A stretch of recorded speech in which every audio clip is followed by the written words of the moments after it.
शांति दूत की सुन लो वाणी, शांति दूत की सुन लो वाणी, शांति दूत की सुन लो वाणी, शांति दूत की सुन लो वाणी, शांति दूत की सुन लो वाणी, शांति दूत की सुन लो वाणी। रहेगा नहीं किसी नैन में पानी। बच्चों के चक्कर में कथा रह जाएगी, पर बच्चे ही तो कथा है, मेरे आने वाला फ्यूचर है ये बच्चे। अगर ये कथा युक्त हो गए, इनकी कथा हम गाएं तो फिर क्या आनंद आ जाएगा। भगवान ने इस कथा का प्राकट्य भी इसलिए कराया जिससे आने वाली पीढ़ियां धर्मात्मा हो सकें। रामायण क्या सिखाती है, भागवत क्या सिखाती है, ये पुराण क्या सिखाती है? यही तो सिखाते हैं कि आने वाली पीढ़ी धर्मात्मा हो।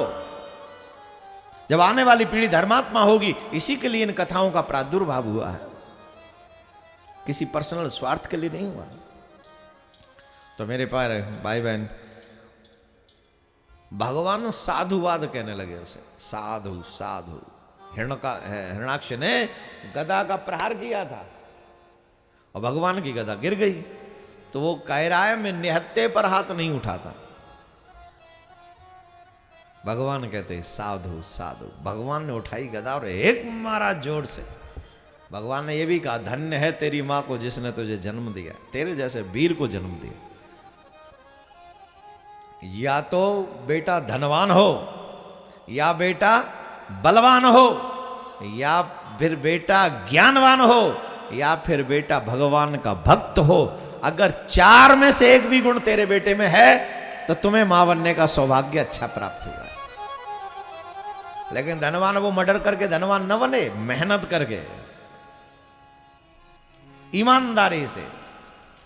किसी का माल मार के बैठ जा और कहे मैं धनवान हूं तो आई एम सॉरी, वो तो तू चोर है। धनवान वो है जो अपनी मेहनत से धन कमाए, बलवान वो है जिसके सामने जाने से सब लोग थर रहा है, ज्ञानवान वो है कोई भी अपनी समस्या लेके चला जाए समाधान होगा ही, और भक्त वो है दुनिया छोड़ दे पर भगवान को कभी ना छोड़े। इन चारों में से एक भी पुत्र अगर मेरा बेटा बन जाए, मेरा बेटा हो, मां को मां और पिता को पिता बनने पे गौरव प्राप्त होता है, गौरव महसूस होता है। देवलोक में उसके नाम की चर्चा होती है, देवलोक में भी चर्चा होती है उसके नाम की। राधे राधे बोलना पड़ेगा। जननी जने तो भक्त जन याद आता या सूर, ना है तो तू बांझ भल काए खोवे नूर। हमारे से पूर्व में कहा जा चुका है ये सब। तो मेरे प्यारे, भगवान ने गदा उठाई और इतनी जोर से प्रहार किया कि हिरण्याक्ष के हाथ से वो गदा छूट गई। अब देवता करे मारो मारो, भगवान जी मार दो, भगवान जी मार दो, भगवान जी मार दो। लेकिन भगवान का भी स्वभाव कभी कभी लीला करने, वो तो हमेशा ही लीला करते हैं, बड़ा प्यारा स्वभाव है ठाकुर जी का, लीला किया वगैरह मानते नहीं है। भगवान ने भी दोबारा प्रहार नहीं किया उसके ऊपर। भगवान ने कहा उठा ले गदा। बोले क्यों? बोले मैं भी नियत्ते पे वार नहीं करता, टिट फॉर टैट, जैसे को उठाओ। उसे गुस्सा आ गया, मेरी बात मुझ पे ही दोहरा रहे, बड़ा जोर से दौड़ा और भगवान ने एक ऐसा प्रहार किया कि एक ही में गोविंदाय नमो नमः। अब प्रश्न उठता है क्या वो इतना बलवान था कि भगवान की गदा गिरा दे? बोले नहीं नहीं, युद्ध में भी लीला उत्पन्न हो, युद्ध में भी उस सामने वाले का भी मन बढ़े, इसलिए भगवान ने गदा अपने हाथ की गदा गिरा दी थी। उसको लगा कि मैंने ही गिरा दी है। ये भगवान तो युद्ध में भी लीला करते हैं, राधे राधे बोलना पड़ेगा। फिर भगवान उस पृथ्वी को अपने दांतों पर रख के लाए। कहते वृंदावन में वो 12 घाट आज भी है। वहां से महाराज मनु ने इस पृथ्वी पर मैथुनी सृष्टि का सृजन किया। मनु की औलाद होने से हम लोग मानव कहलाए। और इनकी बेटी थी देवहूति, जिनका विवाह कर्दम मुनि के साथ में हुआ। कर्दम मुनि के साथ 9 कन्याएं हुई। अब देखो, जैसे ही शादी हुई ना, तो शादी के समय कर्दम मुनि ने शर्त रख दी कि जैसी संतान होगी पहले ही हम चले जाएंगे। और देवहूति जी ने कहा सुनो महाराज, पिताजी को कहा पिताजी आप रुक जाओ, मैं जरा देख लूँगा, ये मेरी शादी की बात है। बोले जी, बोले देखो महाराज, पुत्र हुआ तो छोड़ के चले जाना, पुत्री हुई तो नहीं जाने दूंगी। बोले पुत्री क्यों? बोले पुत्री हुई और वो तो फिर शादी होकर दूसरे के घर चली जाएगी, मैं किसके सहारे रहूंगी? बेटा होगा तो उसके सहारे रह तो लूंगी। बोले हाँ ये भी बात ठीक है। भगवान भी बड़े लीला में। इन्होंने कहा पुत्र होगा तो चला जाऊंगा। अब सोचो, पहले तो 9 कन्या भेजी भगवान ने, बोले रहो यहां। उससे पहले पतिव्रता स्त्री का तप समझिए। जैसे ही शादी हुई करदम मुनि की, वो समाधि में बैठ गए और कितने समय तक बैठे रहे साहब, कितने समय तक। लेकिन उस पतिव्रता स्त्री ने, देवहूति ने मन से सेवा की। राजकुमारी है, महल से आई है और एक फक्कड़ के चक्कर में आ गई, कुटिया में रहने रही है, और वो भी समाधि में बैठ गई अब अकेली। तो अकेली रहकर भी मेरे पति को कोई असुविधा ना हो जाए, इसलिए 24 घंटे अपने पति की सेवा में लगी रहती। जो सुंदर सुंदर केस थे वो जटाओं में बदल गए, सारे चेहरे का नूर चला गया, चमक चली गई, लेकिन सेवा से दूर नहीं गई, सेवा करती रही। फिर बहुत समय बाद जब आंखें खुली तो पूछा, अरे देवी आप कौन हैं? बोले प्रभु आप भूल गए, मैं आपके चरणों की दासी, आपकी पत्नी, मेरा नाम देवहूति, मेरा विवाह आपके साथ, मेरा विवाह भी हो चुका है। करदम मुनि बोले हाँ प्रभु मेरे साथ हुआ है, मैं महाराज मेरे पिताजी, अरे हाँ हाँ याद आया, तुम तो महाराज मनु की पुत्री हो और तुम्हारा विवाह, ओ हो, तुम्हारा ये कैसे हाल हो गया? बोले महाराज आपकी सेवा में लगी रही, यही मेरा सौभाग्य है। बड़े प्रसन्न हुए करदम मुनि। ओहो देखो, एक राजकुमारी साधु की इतनी सेवा में लगी रही, और देखो सब शुद्ध बुद्ध भूल गई, न श्रृंगार की चिंता, न रूप रख रखाव की कोई चिंता परवाह नहीं की। वाह जय हो, बड़े प्रसन्न हो गए महाराज। बोले जाओ तुम उस सरोवर में स्नान करके आओ। और उस सरोवर में जब स्नान किया, ओहो जैसी पहले थी उससे भी ज्यादा सुंदर होके निकले। ये ऋषियों की तपस्या का फल है। आजकल देवियों को तैयार होने जाना हो तो वो टमका ब्यूटी पार्लर 3-3, 4-4 घंटे का हो रहा है। बोले सरोवर में स्नान हो रहा है। शादी में जाना हो तो फिर देखो, ओहो राधे राधे बोलना पड़ेगा, जोर से बोलना पड़ेगा। बड़े अच्छे लोग हैं सब, बड़ी सुंदर होके वहां से आई, जैसे अभी महल से आ रही हो, इतनी सुंदर। अब देखो बिहार कैसे किया ऋषि मुनि, विमान मंगाया और आकाश में बिहार चल रहा है। बहुत काल तक बिहार चलता रहा। 9 कन्याएं हुई, 10वीं संतान के रूप में कपिलदेव भगवान का प्राकट्य हुआ। और कपिलदेव भगवान ने मां देवहूति को उपदेश दिया, सांख्य योग का वर्णन किया, बड़ा सुंदर वर्णन किया। लेकिन मां ने पूछा, पुत्र मैंने सुना तुम भगवान हो। बोले हाँ मां आपने सच सुना है।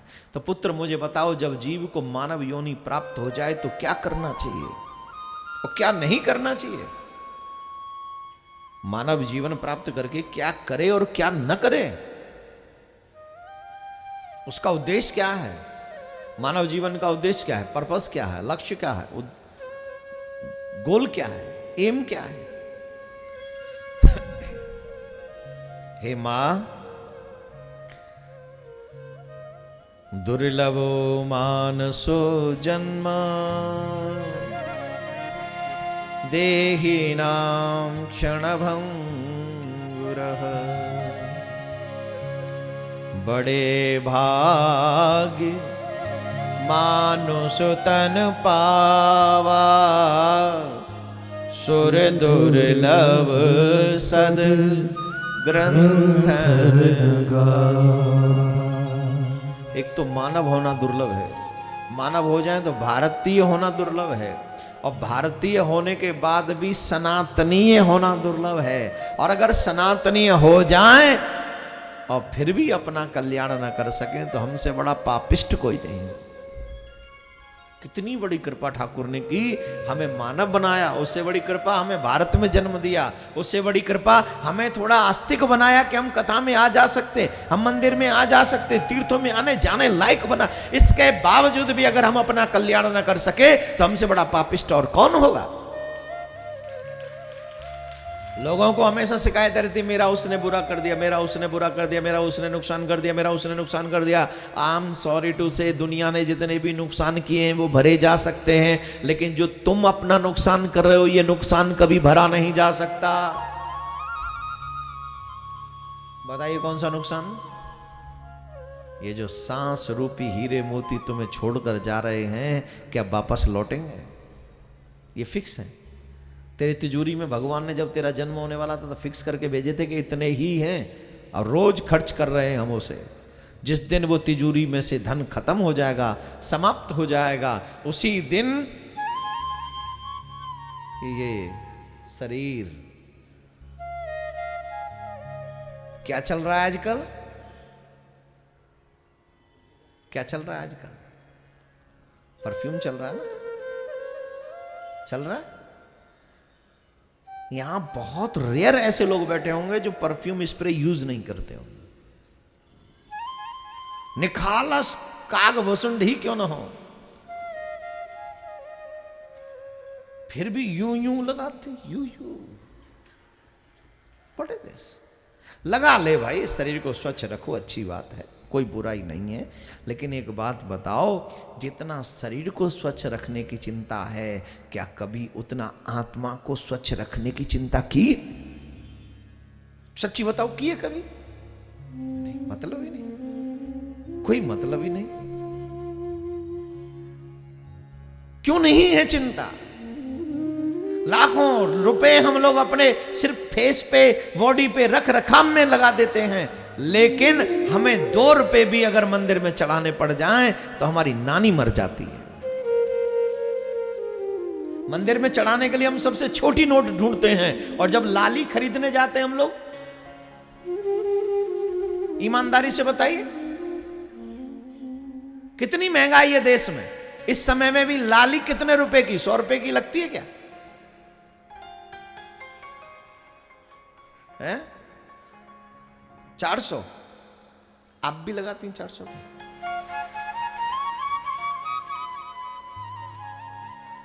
सोचिए। तो माताओं से एक ही बात कहूंगा, जब भी मंदिर जाया करो तो एक लाली चढ़ाया करो। इतना तो कर सकती ना महाराज। पर लोग संभालने की चिंता कीजिए, बिल्कुल चिंता कीजिए। मेरे जीवन का उद्देश्य खाना कमाना, सोना पहनना नहीं है, ओढ़ना नहीं। दुनिया में सुंदर दिखूं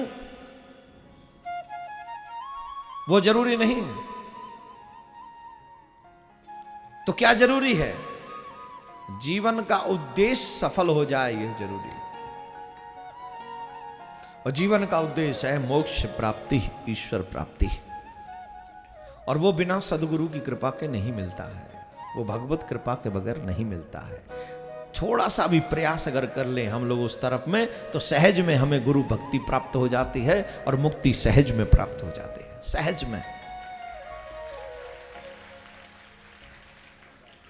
मां, जब व्यक्ति गर्भ में होता है, अपने मां के गर्भ में हो, ध्यान से सुनना, विशेष तौर पर युवा भाई बहन सुने, बहुत महत्वपूर्ण प्रसंग सुना रहा हूं, मानव जीवन में आपके लिए काम आएगा। मां, जब कोई भी व्यक्ति मां के गर्भ में जाता है, 9 महीने तक मां के गर्भ में रहता है, वो उसको इतने कष्ट उठाने पड़ते हैं, छोटी सी जगह में रहता है, कभी कभी मलमूत्र भी उसके मुख में चला जाता है, अंधेरा ही अंधेरा होता है, कुछ दिखता नहीं है उसे, कुछ दिखता नहीं है उसको, करवट भी नहीं ले सकता, इतनी जगह नहीं है। कंडीशन यह है, उल्टा लटका हुआ है, सर नीचे पैर ऊपर है। मैं आपसे पूछूं, अगर यहां से मैं कहूं कि 3 घंटे कोई उल्टा लटक के कथा सुनोगे, सुनोगे क्या? चलो मैं कहता हूं प्राइम मिनिस्टर मोदी जी आपको भारत रत्न उपहार दे देंगे, 3 घंटे उल्टे लटक कर सिर्फ और सिर्फ भगवान का भजन करते रहो। Is it possible? बचेगा तो भारत रत्न तुझे मिलेगा। नहीं लटके, 10-20 लाख रुपए नहीं चाहिए। फिर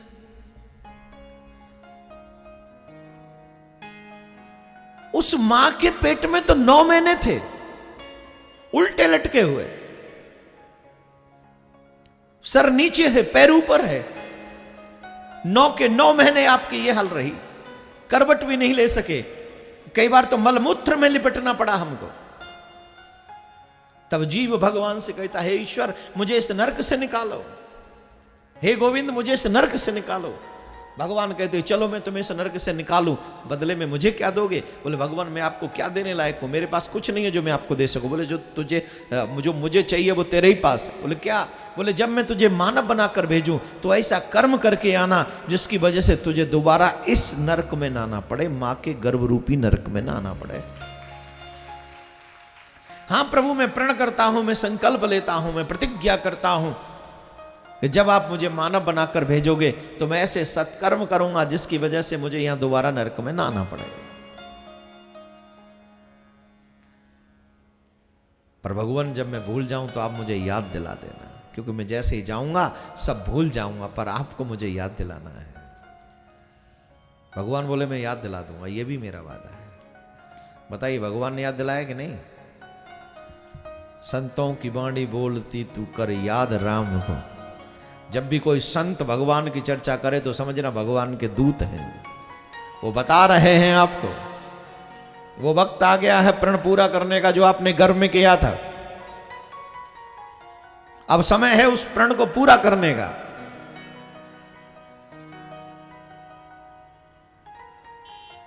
कभी पुराण पढ़ो, कोई सदग्रंथ पढ़ो, अगर उसमें तुम्हारा मन भगवान की तरफ जाने लगे तो समझ लेना कि भगवान ने अपना वचन पूरा कर दिया। अरे और की तो क्या कहें, अगर कोई हमारे मोहल्ले का व्यक्ति भी कह दे कि वहां भागवत हो रही है चलो, इसका मतलब है कि भगवान ने अपना दूत उसी के रूप में भेजा है तुम्हारे पास, और फिर तुम्हें निकल जाना चाहिए और भगवान की कथा सुननी चाहिए।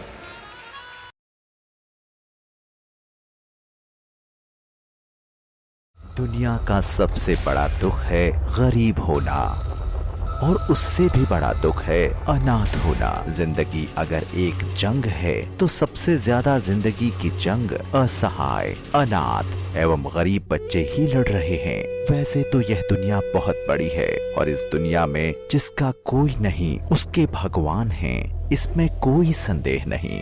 परंतु वही भगवान जब किसी महापुरुष को सत्प्रेरणाओं से प्रेरित कर उनको माध्यम बनाकर समाज सेवा की ओर अग्रसर करते हैं तो भगवान की कृपा एवं दयालुता का एहसास स्वतः होने लगता है। कुछ इसी तरह का विचार शांति दूत श्री देवकीनंदन ठाकुर जी के हृदय में स्फुरित हुआ। विचार था असहाय, बेघर, अनाथ बच्चों के लिए आशियाना बनाकर उन्हें शिक्षा के प्रकाश से रोशन करना, समाज की मुख्य धारा से जोड़ना। पूज्य ठाकुर जी एक ऐसा ही आश्रय बनाने जा रहे हैं जहां उन बच्चों का संपूर्ण विकास एवं उनके भविष्य का निर्माण होगा। शिक्षा, संस्कार, देश प्रेम, खेल, उच्च कोटि की प्रतिभा बच्चों में रोपित की जाएगी। इसी सत्प्रयास के साथ आओ हम सब भी ब्रज भूमि पर बनने वाले इस अनाथ आश्रम में अपना योगदान देकर पुण्य लाभ प्राप्त करें एवं परम पूज्य ठाकुर जी के कंधे से कंधा मिलाकर इस सपने को पूरा करें।